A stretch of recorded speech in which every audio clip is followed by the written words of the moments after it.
You ever wonder how much is really going on in the world on any given day? Well, we're about to find out. We're going to hit pause on one single day, February 12th, 2026, and take a snapshot of everything. Politics, protests, conflicts, you name it.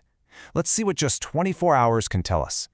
So really, what can a single day tell us about the state of our planet?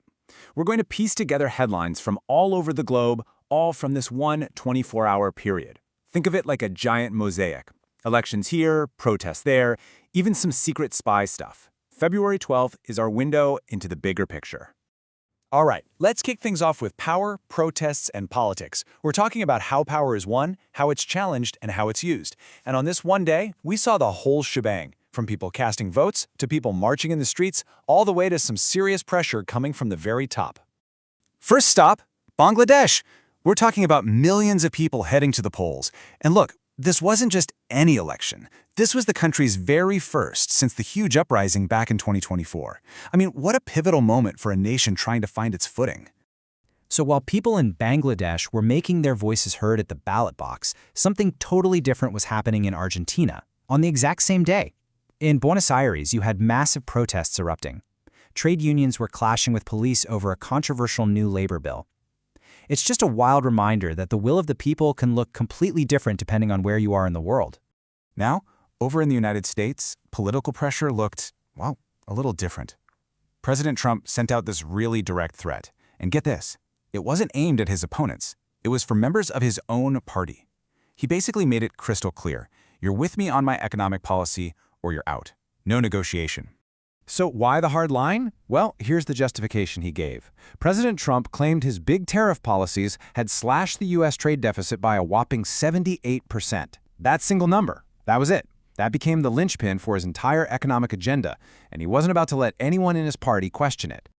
Okay, let's shift gears. We're moving away from political games and into something much more intense.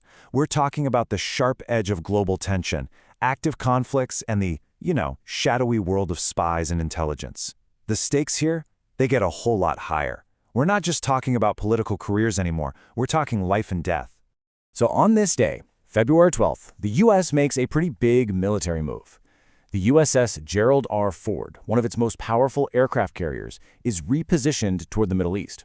This happened right as President Trump was putting out a very stark warning. If the nuclear talks with Iran fall apart, military action is on the table. You can't get a clearer signal of rising tensions than that.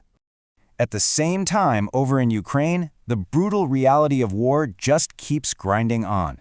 The city of Odessa got hit with a massive wave of Russian drones, and this was a calculated attack, really designed to cause as much suffering as possible right in the middle of winter, the coldest month of the year. And here's the real human cost of that attack: 300,000. That's how many people were left without power or water. That strike wasn't just about military targets. It plunged 300,000 civilians into darkness and freezing cold. It's just a devastating look at how these conflicts impact regular people, day in and day out. Okay, this is pretty wild. While all that was happening, a totally different kind of battle was being fought online. The CIA put out this super unusual recruitment video. It's in Mandarin, and it's definitely not for your average person. Nope. It was a message aimed squarely at Chinese military officers, telling them exactly how to get in touch secretly using some pretty high-tech methods. I mean, what a bold move in the spy game. And as if that wasn't enough, a UN report that dropped on this day was a huge reality check. It reminded everyone that the threat of terrorism is still very, very real. The report laid out five separate ISIL plots to assassinate Syria's new president and his top ministers. Thankfully, they were all foiled, but it just goes to show you the dangerous stuff that's always bubbling just under the surface. All right, let's take a breath from all the geopolitics and turn to the global stage of sports. We're heading to the 2026 Winter Olympics. And guess what? All those big themes, national pride, intense rivalries, even political drama, they were all playing out there too. One of the absolute biggest stories of the day, a huge upset on the slopes. The American superstar Chloe Kim. Everyone expected her to get a historic three-peat. That's 3 gold medals in a row. But in a super dramatic final, she was stunned by South Korea's Gaon Choi and ended up with the silver. Wow. And the drama didn't stop there. Over on the ice, after the American favorites in ice dance, Madison Chalk and Evan Bates, also came in second, Chalk did not hold back. She publicly called for a formal review of the judges. That is a huge deal in that world, and it definitely cast a shadow over the whole competition. And then you have this, a moment where the real-world conflict we were just talking about literally crashed into the Olympics. A Ukrainian skeleton racer was disqualified by the IOC. Why? Because his helmet, which was a tribute to Ukrainian athletes who had been killed in the war, was called political propaganda. As you can imagine, that kicked off a massive debate about where exactly that line should be drawn. Okay, for our last section, let's zoom out a bit. Let's look at some of the bigger, slower-moving forces that were shaping the planet on this day. We're talking about climate, the economy, and of course technology. We got a really stark picture of our changing climate out of Portugal. After a bunch of deadly storms rolled through, the Mondego River just completely breached its banks. It got so bad the army had to be called in to evacuate thousands of people from their homes. I mean, that's a real-time, right-in-your-face example of climate impact. Now, on the economic front, a lot of eyes were on India. They put out their first inflation numbers under a new system, and the reading was 2.75%. Now, that might just sound like a number, but for a global economic powerhouse like India, believe me, finance ministers and central bankers all over the world were paying very close attention to that single data point.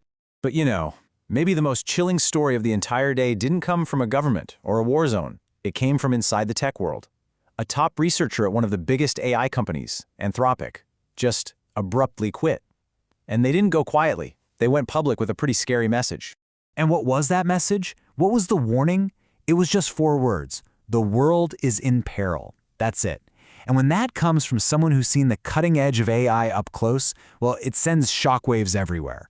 It's this huge alarm bell that the future is getting here way faster than we're ready for.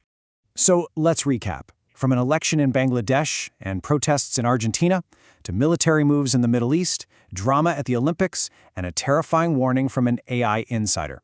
That was our world on just one day, February 12, 2026. It's this incredible mix of conflict and creativity, progress and peril, all happening at once. It really shows you just how connected everything is, and maybe how fragile too. It kind of leaves you wondering, if all that can happen in just 24 hours, what on earth is tomorrow going to look like?